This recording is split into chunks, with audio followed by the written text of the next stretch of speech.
Oikein mukavaa torstai-iltapäivää ja tervetuloa mukaan tähän Westernacherin ja SAP Finukin yhteiseen webinaariin. Mun nimi on Aleksi Rustholkarhu ja toimin SAP Finukilla toiminnanjohtajana ja meillä on tänään mielenkiintoinen webinaari aiheesta SAP Transportation Management ja Business Network. Katsotaan vähän kestävää logistiikkaa, erittäin ajankohtainen aihe. Ja ennen kuin me hypätään tähän päivän aiheeseen ja esitellään noita puhujia, ketä meillä täällä on mukana, niin pieni käytännön katsaus tähän webinaariin sekä sitten kurkataan tuonne Finukin tulevaan tapahtumakalenteriin, missä on muutamia tapahtumia vielä, tai itse asiassa yksi tapahtuma ennen kesää. Mutta käytännön asioista sen verran, että te olette kaikki äänettömällä mutella, mutta voitte toki osallistua keskusteluun tuon questions, eli kysymykset osion kautta, ja tuohon webinaarin loppupuolelle on varattu aikaa, niin käydään sitten kysymyksiä ja kommentteja siinä sitten läpi. Te tuutte saamaan tästä webinaarista myös webinaaritallenteen, esitysmateriaalit tuon palautekyselyn yhteydessä webinaarin jälkeen sitten sähköpostitse. Siinä oikeastaan lyhykäisyydessään käytännön asiat, kurkataan mitä on tulossa vielä ennen kesää ja kesän jälkeen. Muutama paikka, itse asiassa tarkalleen ottaen 3 paikkaa on vielä golfiin, perinteiseen Finukin golfiturnaukseen jäljellä. Jos olet golfari ja kiinnostunut, niin nyt kannattaa olla sitten nopea, on jo yli 50 ilmoittautunutta. Keimola Golfissa Vantaalla keskiviikkona 19. päivä kuluvaa kuuta, niin pelaillaan hyvällä porukalla, hyvässä hengessä ja toivottavasti myös hyvässä säässä. Syksyn puolelta sitten lomien jälkeen on jo yksi tapahtuma julkaistu.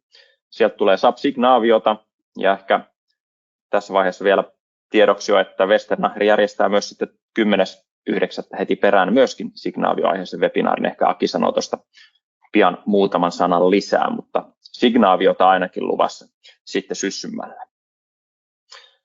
Katsotaan sitten, mitä meillä päivän aiheessa on ja vaihdetaan tässä vaiheessa myöskin kieltä englanniksi. So, welcome everybody to the SAP Finuk and Westernacher webinar. Today we are driving sustainable logistics and we have experts on the line from Westernacher, Furkan and Aki, and also from shipzero Tobias. And at this point, I would like to hand over this virtual stage to you, Aki. Yes, thanks, Alexi. Looking at my colleague Furkan to share the screen. Good afternoon, everyone. Welcome also from my side to our webinar discussing exciting topic around transportation. Yes, my name is Aki Pousar. I'm leading the Westernacher operations here in Helsinki, Finland. And I will shortly let our senior architects Furkan and Tobias to open the topic. But before that, just shortly, quick recap of who we are at Westernacher. It won't take long. If you could give me one slide, thank you. Global SAP service provider, operations in 21 countries, including Finland, headquarters in Heidelberg, Germany. We've been in business for 50 years and currently fully dedicated to SAP. We are today plus 1,000 people. We fully own ourselves. We are carbon zero. Our expertise is in supply chain management. That is supply chain planning on SAP IBP, warehousing on EWM, and yes, transportation on TM and BN4L, which is the topic today. And if you could give me one more slide, just a quick promotion about a couple of our events during the next weeks, which you might see interesting, especially if you're visiting Sapphire in Barcelona next week. Please check if the event on the left fits into your agenda. It's get together with our customers, partners in one of the Gaudi's masterpieces in the city. Very exciting. In the beginning of July, we have a webinar targeted to UK and Ireland, actually, in those markets, but I'm sure those road transportation and automated yards resonate also in Finland. And like Aleksi said, in September we have a webinar planned around Signavio and LeanIX. So welcome to these all. Please navigate to westernacher.com for more events and the registrations. Yes, now over to Furkan Tobias. Let's start to improve the transportation, right? People online, please post your questions on chat. We'll take them at the end of the show in Q&A section. Looking forward to that. Guys, stage is yours. Have fun. Thank you. Thank you very much, Aki and Aleksi. Actually, Vantaa looks like a great place to play golf during summer. I used to play football in Helsinki Cup. Vantaa would be my perhaps next location to play golf in the future. Okay, Tobias, welcome. It's an honor and great that to have you today. I would like to celebrate first of all the recent Series A investments that you had in the company. That's a great achievement in my belief from a person who comes from as a background a startup world. I know how hectic and stressful that might be for you. But yeah, just a brief about me for the audience. So I work for Westernacher as the practice director for transportation management and business network solutions. I look after also certain roadmap items, innovation cycle, innovation opportunities. And today is one of these topics. We had decided, I think it was 2 years ago, right, Tobias, that we initiate a collaboration where we can calculate Scope 3 emissions, use your expertise, use your solution platform to calculate automate the calculation of Scope 3 emissions, CO2 emissions, for each shipment that we have in SAP Transportation Management System. But I think your knowledge, of course, and your overall coverage beyond that. So I would like to actually tap into that today in order to provide intellectual information about the recent agenda or different topics around sustainability for logistics.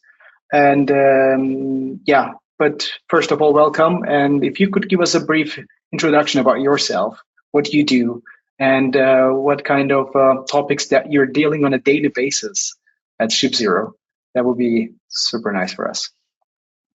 Yeah, super happy to be here. Thanks for having me. I can only appreciate also the collaboration with Westernacher. I think we met a couple of times over the past years on conferences, on events, and I got to know quite some people from the organization, and had always the feeling that the subject of sustainability is something that you guys really carry in your heart and take very seriously, which is super great to see.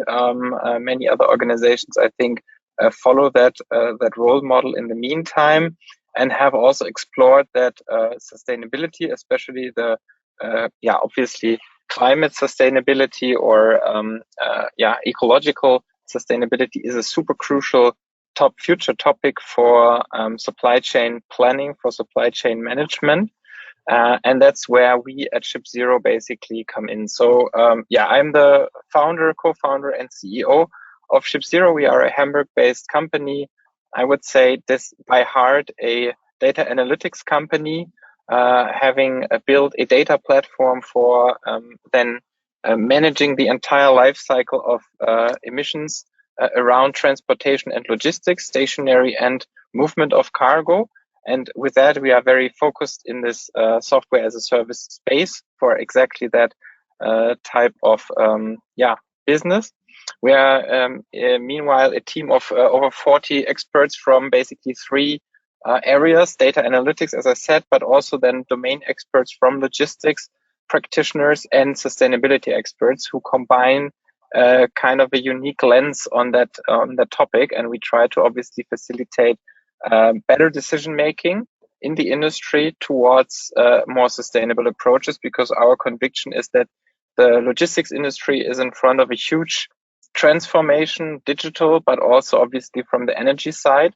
So that means a lot of investment is flowing into this sector, and most of those decisions are right now not based on very accurate data when it comes to actual supply chain movements. There are a lot of gaps, there are a lot of data quality issues, and we try to improve that together with strong partners, because obviously you need to also have a very substantial system, ERP or transport management system in the background. That's why it's super interesting also then to have an exchange with you guys from Westernacher, who are incredible experts in that domain as well. And we work for two target groups. Maybe that's as a last point from my side.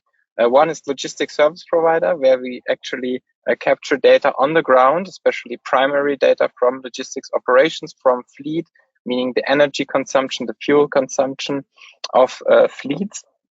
And we work also for transport buyers, meaning manufacturers, retailers, wholesalers, usually also the, I would say, natural habitat of SAP and SAP TM customers who are then seeking more granularity, more transparency in their supply chain operation, and obviously want to move towards greener supply chains in the future. And with that, I'm happy to get a lot of questions today. Hopefully, can answer and share some insights from our operations, from our business, and obviously from the market perspective that we have. Mm-hmm. And Tobias, you talked about sustainability experts in your organization. What kind of work scope they have on a daily basis when it comes to the project implementations or any kind of support? What is their role?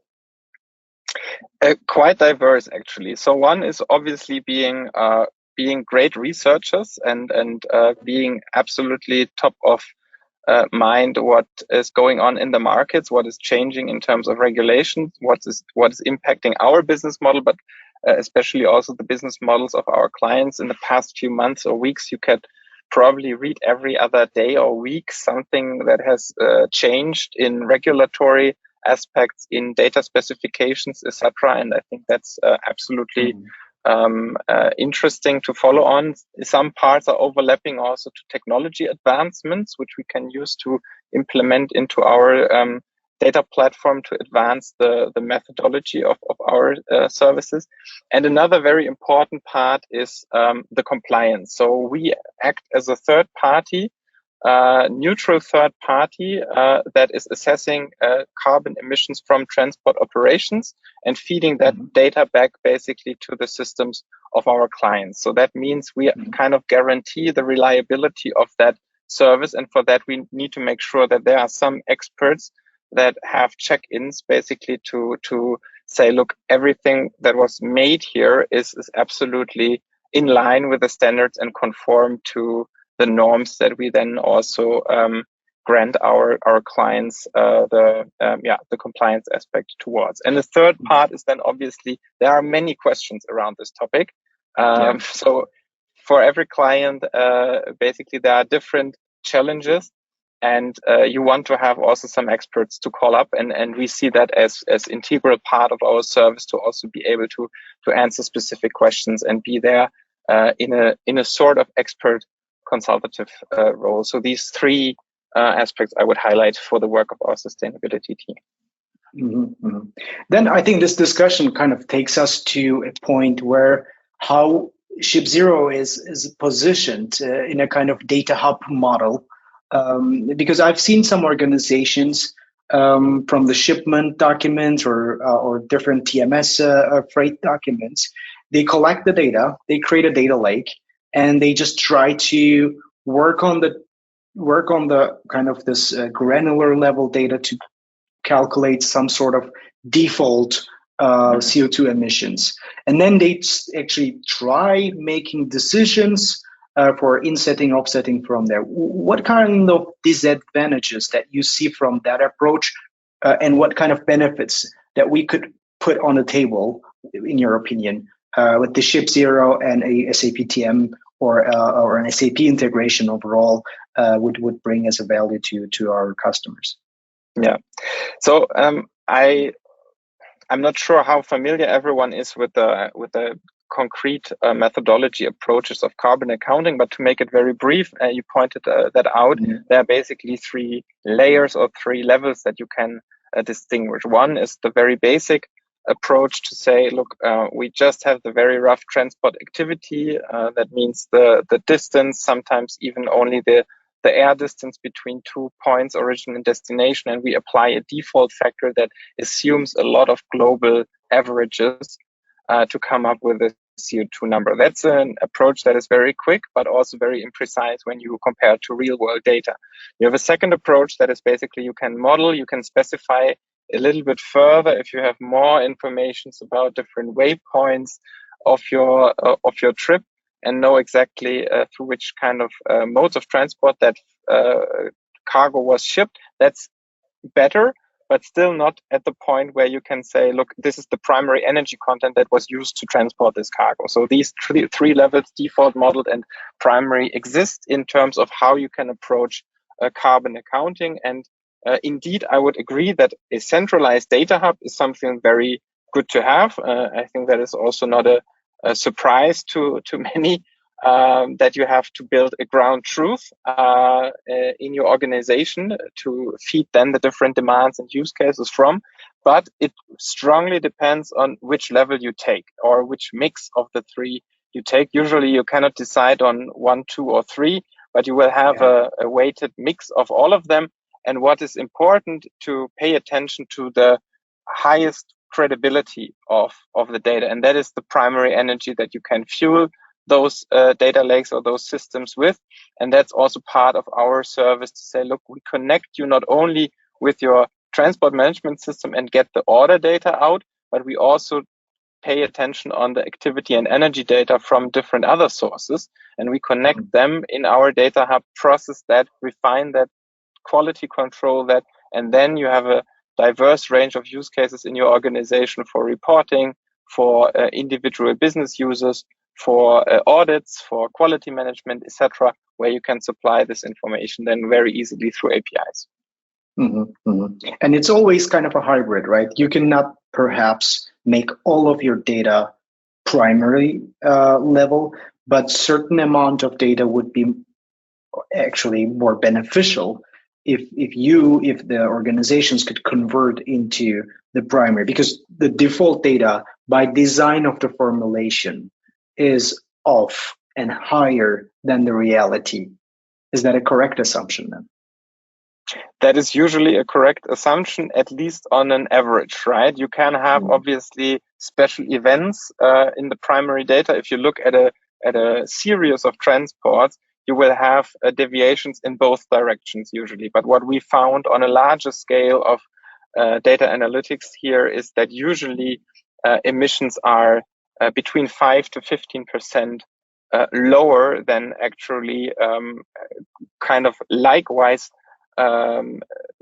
used transports in a modeled approach, not even the default. For the default, it can be sometimes several 100% off due to simply the fact that you ignore certain characteristics of the transport and make super simplified assumptions. So indeed, there is a high gravity in challenges that you can follow.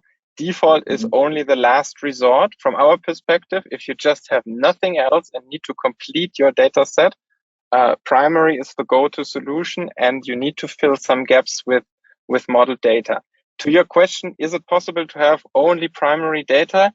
Theoretically speaking, yes. If you are a very well managed company with only a few dedicated suppliers where you can get this data from, this is obviously much easier than if you're operating global supply chains with thousands or 10,000s of subcontractors, which just is at this point, practically speaking, not possible to get primary data from everyone.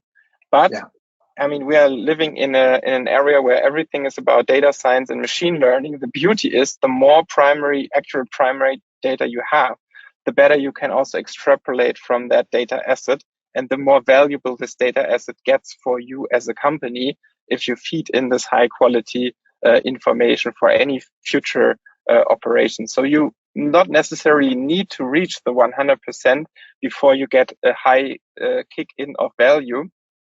You can also probably work with 60, 70, 80%, and you will have a much better improvement on the remaining 20, 30% of data that you need to fill with assumptions. I've seen some customers, Tobias, like they allocate 2 FTEs for 6 months or 4 months period in order to calculate CO2 emissions from the existing ERP or TMS data only. And then they work so hard to make it sustainable from a reporting and KPI tracking perspective. And the way they actually use this and the way this would prone to errors is quite high. They confess the fact that they're not happy and confident with the way they calculate. And what are the also risks in terms of upcoming or existing regulations and compliance to calculate and maintain the data from that approach versus the approach that we offer to the market? Yeah, I think that's a great point that you raised. Obviously, the natural and I think a very understandable approach of companies is, okay, there's a new challenge that I need to deal with, so I allocate certain internal resources on that, and they will fix the problem. However, we see two effects. One is the requirements get more and more defined and detailed, so that means you go down basically on the level of granularity. And usually if you do that with limited resources, as you described, you would say, okay, what is good enough for me and what can we practically also do with 1 or 2 FTEs basically. And you will find a certain level on which you start calculating aggregated level, maybe on a trade lane basis or on a network basis or whatsoever. And you try to aggregate certain things to make your life easier. However, what comes up is clients are requesting or partners are requesting emissions for their life cycle assessment of pre-products, for example. Clients asking their logistic service providers, obviously, for shipment level data. That means you need to operate on the most granular level that you can imagine, and that is basically the individual cargo item or box shipping unit that is moved through different stages in a multimodal supply chain.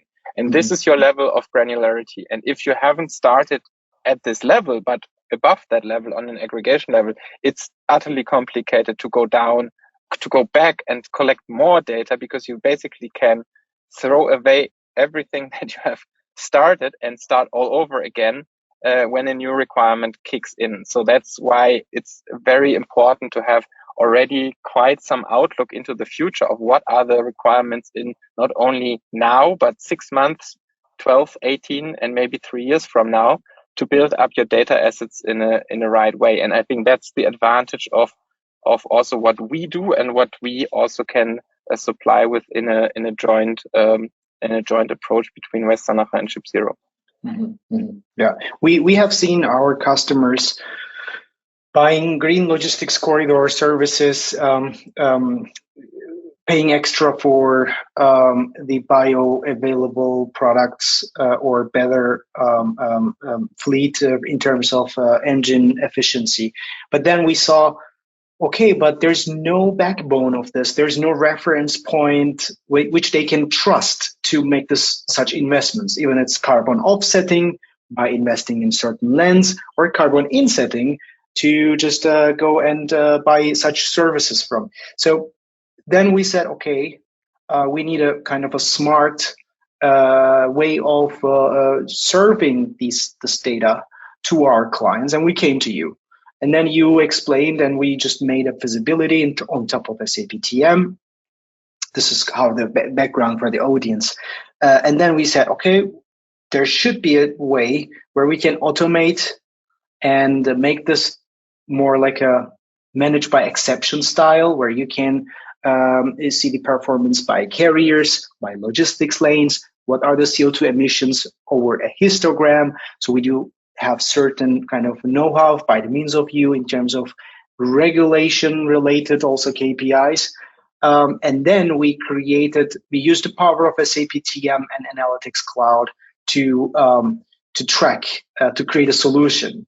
And just for audience, I will now share my screen again to give them an idea about what is a transportation management solution looks. What is the process for SAP TM overall, and then how does it fit?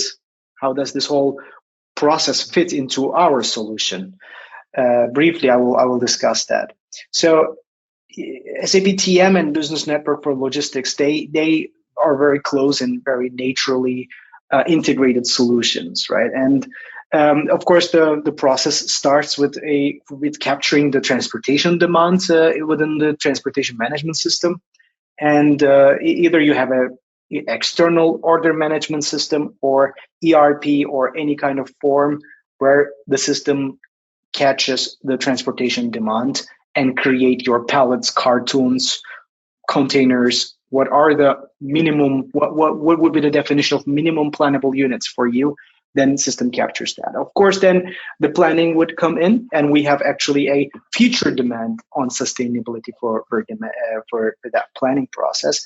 But then we actually either use an optimizer or a manual planning would come in, multimodal based on your logistics lanes and the fabric of your logistics processes.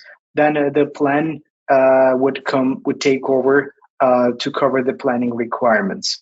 After the plan is done, of course, it is important that it is integrated with the warehouse or yard, or at the same time, external stakeholders. What does that mean is after the execution, or even sometimes before the execution starts, the dock appointment, the confirmation of the order details with the logistics service providers, sometimes even reconciliation, self-billing or carrier invoicing process before and after the shipment starts, and the detail tracking and tracing.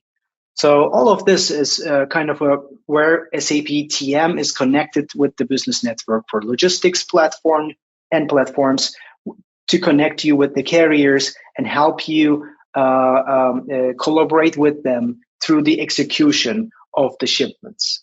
So this is the kind of overall end-to-end process. And within this process, we find every single information, or I would say majority of the information that is needed to calculate a CO2 emission. But it's not enough. And why it's not enough, Tobias, maybe that would be a point to you then, because then we send the information to your system, to your data hub, then you calculate a CO2 emission, and then we write it back into each shipment object, which is called freight order, freight booking in a case, depending on the mode of transport.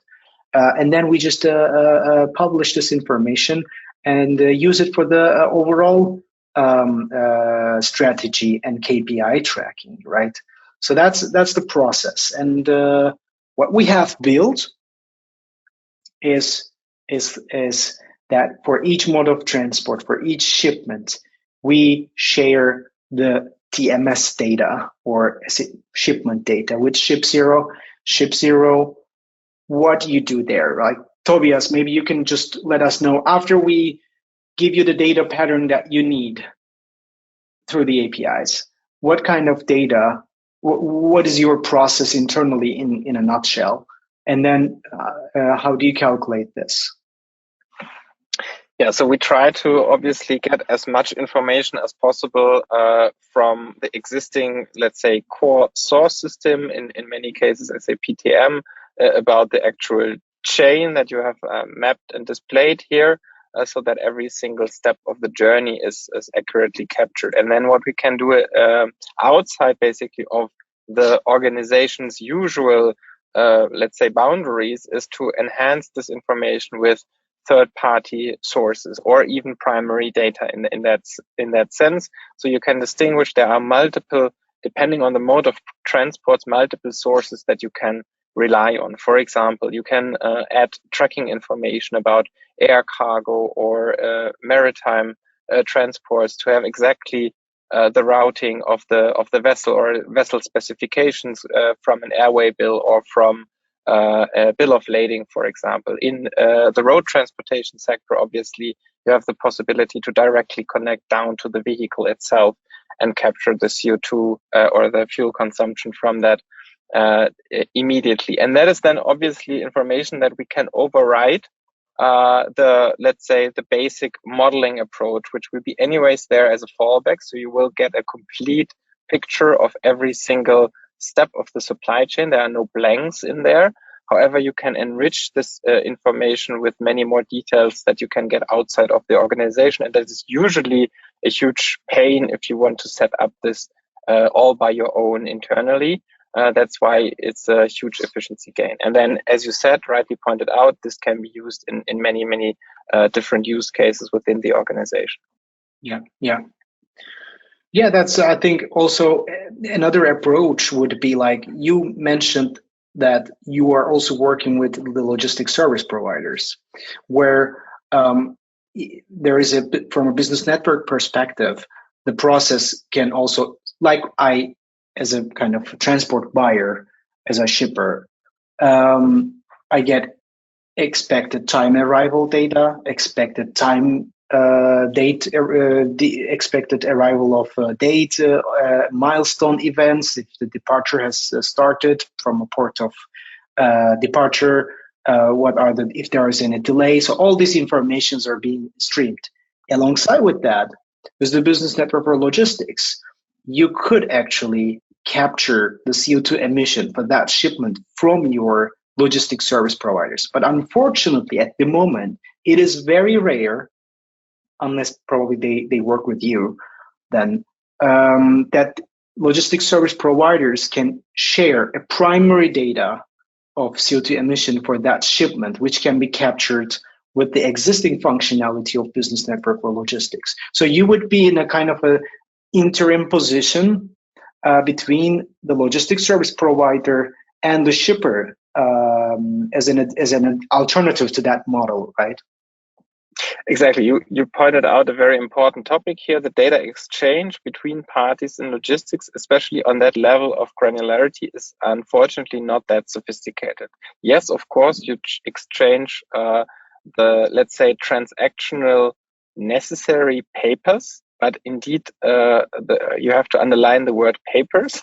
In some cases, they are still physical papers, or they are just digitized PDFs, not really structured information. What you imagine if you are talking about a data exchange in 2024, you envision sort of a defined protocol on, okay, these are the elements that I would like to transfer from A to B.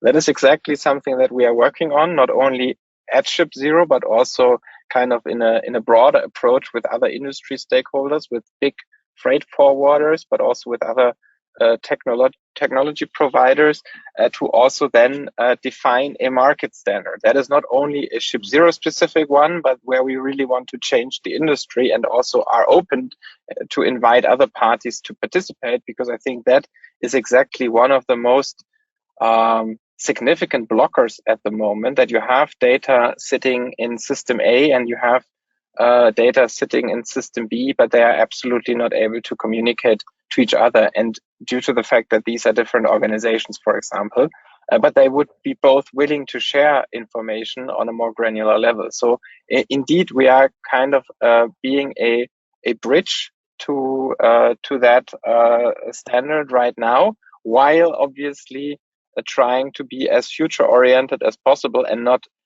trying to create another silo there, but being really open in terms of we are just a service provider putting around certain things that are currently nasty or difficult to do for companies setting up bilateral structures, and we are providing the toolkit there, but we are also saying, look, we are very open in terms of you can look under the hood, see what we are doing, see what we are trying to establish here, and work also with other industry partners here together in order to establish such a thing like an industry protocol standard to exchange the information. Mm-hmm. Also, I saw it's very rare that these are all a bit reactive, right? We have an RFQ phase. We nominate majority of the time if there is no spot buy, tendering, etc. for a lane. But majority of the time, these RFQs are ending with a contract for 6 months, 1 year, 2 year contracts with the logistic service providers. And then after that, the shipments will start to be executed, and then the CO2 emissions are being calculated, maybe depending on the data that is acquired from such KPI monitors. Organizations can have a look at alternative scenario, which could be more sustainable, whether it's consolidation from a planning perspective, or changing maybe the supplier location, so kind of network-based, or maybe using let the carrier also guide them to reduce whether it's going to be a change of vehicle type or, if possible, mode of transport type. But then these are all kind of reactive. Do you think the future will be also that the planning process itself would be based on the forecast, or you talked about the model data? Would model data be used in this case? I mean, we have a prototype for that, right? Transportation proposals, SAP TM actually captures some forecast from your system for different carriers who has actually different truck types, and then you get back to the forecasted amount of CO emissions, and planners or dispatchers would just select the ones that they want to work with. So do you see such a trend in the future that the planning process is also driven by not only cost anymore, but also the carbon emissions, because it's going to also have a cost effect for sure? Mm-hmm. Yeah, exactly. There are multiple things to that. So I think, first of all, it's important to distinguish, as you rightly said, there are different use cases for emission data. And by design, or by definition, in the planning phase, or basically in an RFP, RFQ phase, you cannot really determine the CO2 emissions as they haven't occurred yet, right? It's just a forecast depending on what prerequisites you put on the transport. So what you want there for decision making is basically to differentiate certain levels of or orders of magnitude. You want to see, okay, what would be the change if I move this air freight shipment to a sea, if I do instead of road a rail shipment, or if I can switch maybe from carrier A to carrier B or whatsoever. So these are things that rely on assumptions, obviously, but you can, in the long run, obviously think about a scenario to loop in that what you have captured on a real world basis to also feed basically in your prediction system and improve the decision making there. But first of all, this is rather the order of magnitude kind of decision making. And then for the carbon accounting, that's what you would report to your clients, to the regulatory authorities, etc. You want to be as precise as possible. So there, granularity plays a role, because you also tie investment decisions to that. You want to say, look, if I purchase this service as a green freight, for example, with powered with biofuels or with electrified trucks, or with SAF, sustainable aviation fuels, then I want to also have the proof for that. And I want to have the exact effect on my balance here. And these two worlds need to be distinguished a little bit. And then the other point is, obviously, in the planning, everything starts. So if you can incorporate CO2 in the planning process or in the network planning already, that is super beneficial. Mathematically, we are speaking always about optimization functions. And now you could put that up on steroids and say, look, we have AI-based models or machine learning in the background. However, it still optimizes on a certain characteristics, which is usually cost, sometimes also time constraints, lead time constraints. And I don't believe that you should put in another third KPI, which is sustainability, because this would dilute the optimization, the nature of the optimization function. What I would promote, and I also see practically at clients implemented, is that they determine an internal CO2 price, as you rightly said, and they say, okay, look, if we want to really internalize these future costs, we take a price that is even either referencing the current market price of, for example, the European trading scheme, or we decide to take it even higher because our ambition level on reduction is also higher. And we put that on every single part of the network cargo movement, basically. And then ultimately our costs will go higher, but we will reflect in the cost decision already that we have also the most sustainable solution in the long run. Yeah, definitely. I mean, I do really see the way we actually now, especially with the advancement on corporate AI technologies, SAP is also investing heavily on that. When you look at the Sapphire presentations, it's quite heavy agenda on Joule AI and additional features around it. I do believe these are going to serve how we actually capture the cost and how we reflect it to certain dashboards, which we could make necessary, or customers would make necessary decisions out of it. So that's a great point. So in the meantime, I would like to share the audience today, since we talked about Joule and some of the capabilities, how actually SAP is planning to have an impact, positive impact, to the acceleration of the way we build solutions. And that's, of course, Joule AI, especially for the concept of sustainability. Now I prepared a video by just recording my screen using, I would say, ignorantly, Joule AI assistant with the low-code functionality. So if that's okay, so that's the build code environment. I created just a small project for myself. It's getting loaded as well. All right, now I'm in the cockpit. This is actually a compiler studio.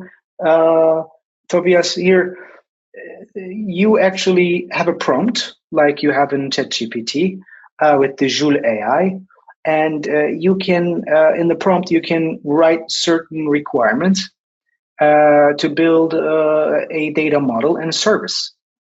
So imagine that, I mean, this is going to be in use in the second half of the year.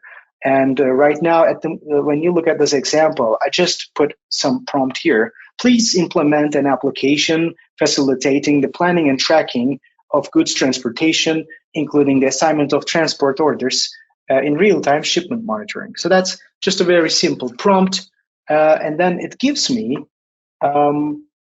it's going to think a little bit, and then it gives me a sample code, which I can also check the errors if there's any. And then it will give, and I can accept that code to build the data model and services. So when we think about the way we approach to the also sustainability solutions, some of the mock-ups that we could potentially have in the future by just facilitating the solutions like shipzero and the systems, it is incredibly efficient. So it also provides, as you see here, the pickup location, delivery location, it provides a sample data. So now you're looking at the data set that has been prepared by the system as a mock-up data just for the application that I'm building now.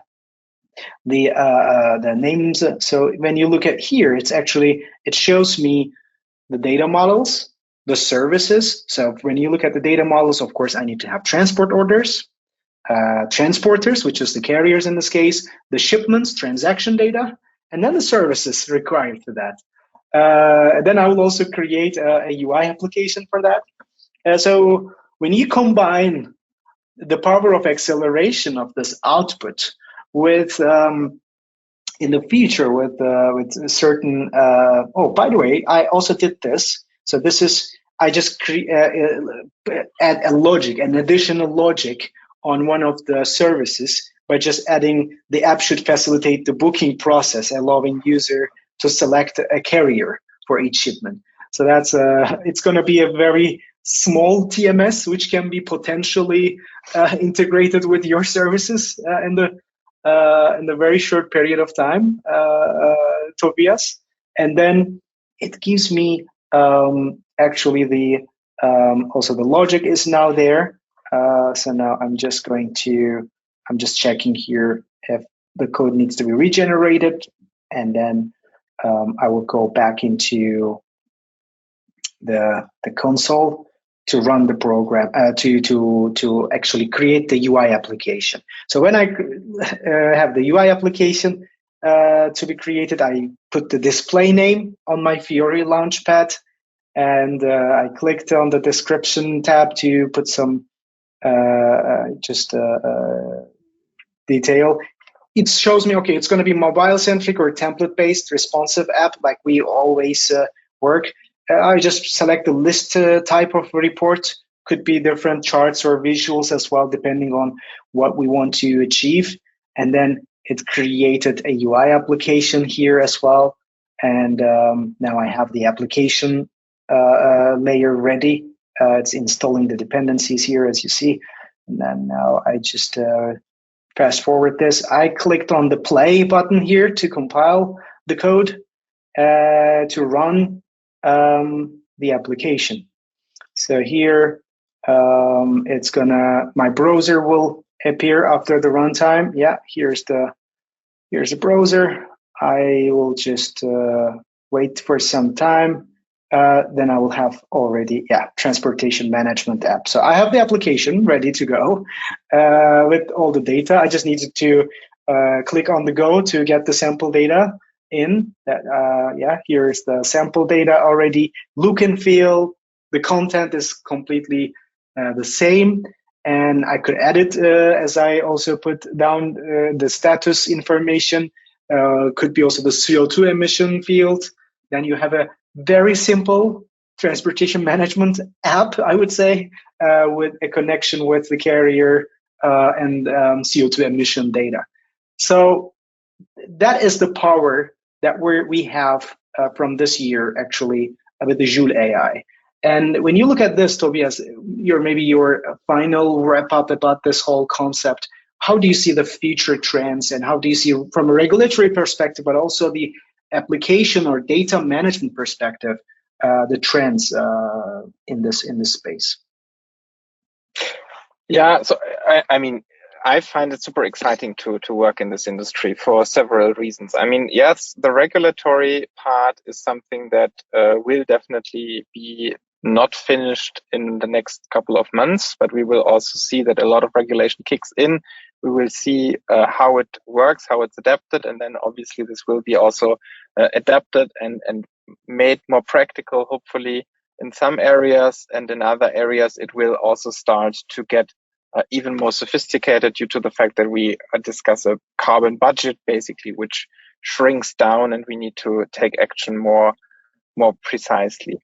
However, on the data and technology side, I'm also very enthusiastic that this is something that can really enable change very quickly, because recently or in the past, you would have required tremendous resources for building things like you just showed in a few clicks and seconds. And obviously, I think one of the major topics to focus on is really the data completeness and quality. Because if you have that secured in your data hub, if you have built that as an asset, and you have then powerful tools like you just demonstrated, where you can build unimaginable applications upon that probably we both today cannot really think about, but there are so many very edgy use cases for organizations where they want to have a service for and could not, and rely on very manual processes so far, which are then super easy to set up. And maybe even if you think that down in a, let's say, long tail, in a long tail solution, that you can lift up organizations that are not as big and have those IT capacities and resources, but they have business users that can use those tools with supported with AI. That can be a huge game changer in terms of availability of data, management of data, exchange of data, and then obviously all the analytical stuff that you can do there. Because I think, there's so much already built software, intelligence, know-how about optimizing the efficiency of supply chains for the last decades. And if you can combine that with the ease of applying technology plus the topic of sustainability, I think we can really make a difference in a tremendous speed also, which is probably right now underestimated how quickly you can theoretically also change. And that gives me a lot of hope, despite all the news that transport is lagging behind in sustainability, which is absolutely true, and the urgency is high here. However, this is one of the things that I strongly believe in as a technology enthusiast and also believer, that this can bring us much more insights and then also speed up the process of decarbonization ultimately. Yeah, thanks. All right, now I would like to also ask our audience if someone has any question to me or Tobias or both about what we've just discussed or shared. Of course, if you have any specific questions around transportation management, business networks, and the overall solution that we built together with shipzero, we would be happy to contact or happy to be contacted privately. But please, if you have any questions, list down in the chat. Other than that, I will then leave the virtual stage to my colleague Alexi. Thank you very much, Furkan and Tobias. Very interesting presentation, and see the glimpse of the future for sustainable logistics. Also very interesting to see what it will bring with the Joule in the upcoming years also. I see no questions yet from the chat. If there is any or somebody's typing, we still have time for one or two. And Aki, would you like to say something? Yeah, sure. Very exciting. Thanks, Tobias. Thanks, Furkan. Especially I love to see that visibility, how to actually impact on CO2 reductions, but still not compromising, efficiency or the financial aspect, which is then huge motivation on top of CO2 impact. So I hope the audience online liked as much. I don't have any specific question for you guys, but looking forward to continue discussions with you and the customers. Thank you. And for the audience, just a reminder that you will get the presentation materials and the webinar recording afterwards also. And like Furkan said, feel free to contact them if there is any questions regarding. I just got a comment. Thank you for the presentation. And what other apps have you done with SAP Build is the question. Yeah, actually, we have a business and planning analytics practice. They are creating constantly different demos. So even I cannot catch up all the different apps that they have been building. I know they're building one for the financial part, financial analytics. They're building one for the overall supply chain execution overview, mostly about the time and situation of the shipments on the way, and actually they build some cross practice related things, because this is what we miss majority of the time. We miss this cross process. If warehouse, transportation, and planning related, business planning related things are on the same table, it's very difficult to gather all the stakeholders. Who owns the plan? Who tracks after plan situation? It's kind of the missing point with the existing structures of our clients. So that's going to be, I think, a huge advantage to build powerful apps spanning across planning, analytics, or financial piece with the execution of supply chain. So that's something that we've been actually targeting, and we already had, I think, a handful of demos around such topics. Maybe generic question from my side related to setup of these things you just presented. I mean, those SAP components, shipzero activation, for how long it takes typically? What's the effort needed? What sort of expertise you would need? And then when you could exactly start seeing the impact in your business, for how long it takes to change the situation? Yeah, please. So prototype is ready from our side. Tobias, you may also want to complement what I just started. The prototype is ready. The accelerator package is ready to be installed. And the only kind of follow-up is that the install base, if it's going to be an install base customer, then what are the maybe additional fields or additional connections that we need to build? But the overall, and of course, the portfolio of that organization with regards to the LSPs and the shipzero's data connection to the necessary stakeholders. Yeah. Tobias, I think from my perspective, it's quite fairly in time. I would say 3 to 5 weeks time. We would be up and running, calculating all the sustainability values and reporting it. Maybe that can be pulled then somewhere else on the customer side already.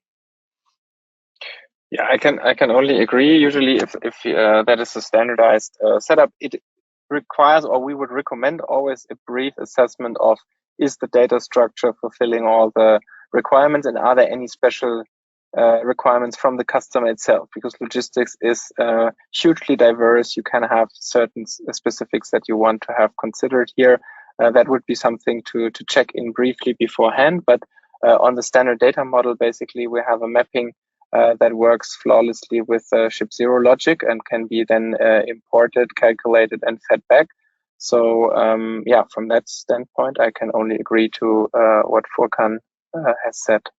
I also have, I seen another question. Are you able to publish the SAP build apps on traditional on-premise SAP Fiori Launchpad? So from an integration point of view, of course, BTP tools gives us the opportunity to retrieve information to the apps. But when it comes to the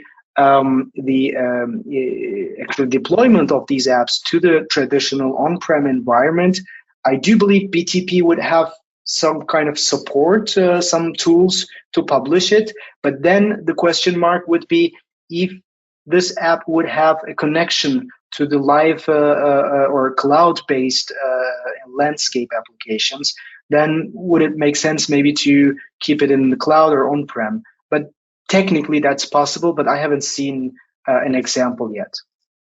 That was the question. Mm-hmm. And for more information or feasibility, if you need, we can definitely have a follow-up, of course. Yeah, exactly. For more questions and advisory on this topic, please connect us. You can see our connection details below. Let's continue from there. Tobias, this is my bad. I didn't put your email address over there, but I think it's first and surname in between dots, right? And then shipzero.com. Yes, first name would be already sufficient to make it easier. So it's just tobias@shipzero.com, very straightforward. But yeah, you can definitely also make the connection once there's interest or any contact through LinkedIn, whatever channel is best. I'm happy to respond. Sure.